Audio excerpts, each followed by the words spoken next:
Genesis chapter 7 from the New King James Version. The Great Flood.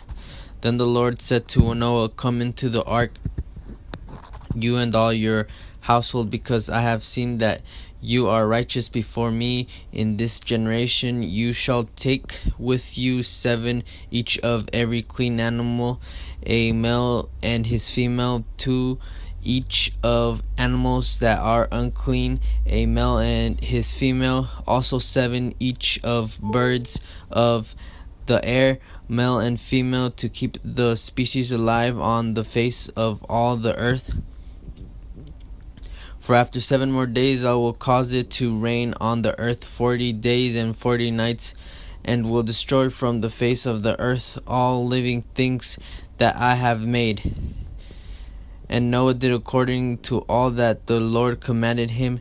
Noah was 600 years old when the flood waters were on the earth.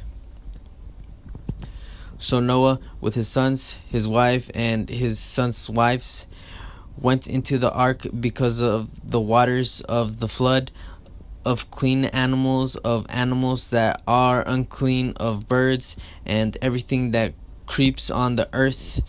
2 by 2 they went into the ark to Noah, male and female, as God had commanded Noah. And it came to pass after 7 days that the waters of the flood were on the earth.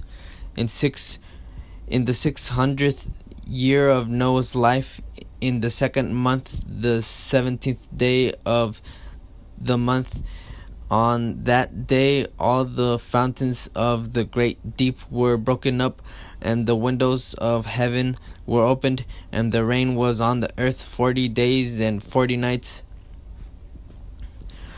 On the very same day Noah and Noah's sons Shem, Ham, and Japheth, and Noah's wife and the 3 wives of his sons with them entered the ark. They and every beast after its kind, all cattle after their kind, every creeping thing that creeps and on the earth after its kind, and every bird after its kind, every bird of every sort. And they went into the ark to Noah, 2 by 2, of all flesh, in which is the breath of life.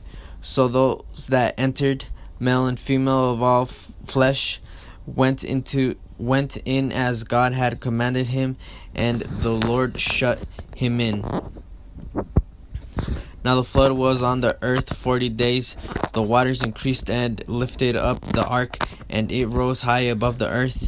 The waters prevailed and greatly increased on the earth, and the ark moved about on the surface of the waters, and the waters prevailed exceedingly on the earth, and all the high hills under the whole heaven were covered.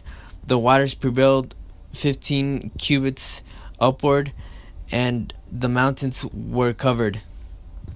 And all flesh died that moved on the earth, birds and cattle and beasts, and every creeping thing that creeps on the earth, and every man, all in whose nostrils was the breath of the spirit of life. All that was on the dry land died. So he destroyed all living things which were on the face of the ground, both man and cattle, creeping thing and bird of the air. They were destroyed from the earth. Only Noah and those who were with him in the ark remained alive. And the waters prevailed on the earth 150 days.